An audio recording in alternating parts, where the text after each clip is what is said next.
Imagine for a moment that somewhere in the middle of Texas there was a large foreign military base, say Chinese or Russian. Imagine that thousands of armed foreign troops were constantly patrolling American streets in military vehicles.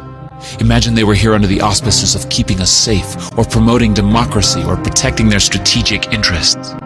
Imagine that they operated outside of U.S. law and that the Constitution did not apply to them.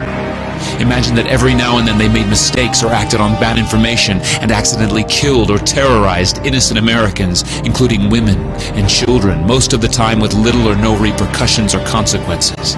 Imagine that they set up checkpoints on our soil and routinely searched and ransacked entire neighborhoods of homes. Imagine if Americans were fearful of these foreign troops and overwhelmingly thought America would be better off without their presence. Imagine if some Americans were so angry about them being in Texas that they actually joined together to fight them off in defense of our soil and sovereignty because leadership in government refused or were unable to do so. Imagine that those Americans were labeled terrorists or insurgents for their defensive actions and routinely killed or captured or tortured by the foreign troops on our land.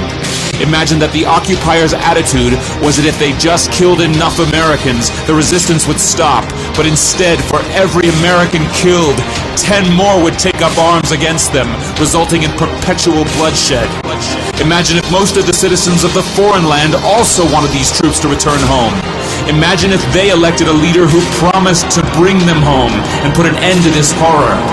Imagine if that leader changed his mind once he took office. The reality is that our military presence on foreign soil is as offensive to the people that live there as armed Chinese troops would be if they were stationed in Texas. Shutting down military bases and ceasing to deal with other nations with threats and violence is not isolationism. It is the opposite. Opening ourselves up to friendship, honest trade, and diplomacy is the foreign policy of peace and prosperity. It is the only foreign policy that will not bankrupt us in the short order, as our current actions most definitely will. I share the disappointment of the American people in the foreign policy rhetoric coming from the administration. The sad thing is, our foreign policy will change eventually, as Rome's did, when all budgetary and monetary tricks to fund it are exhausted. Click here to learn how Ron Paul is America's strongest presidential candidate on national defense.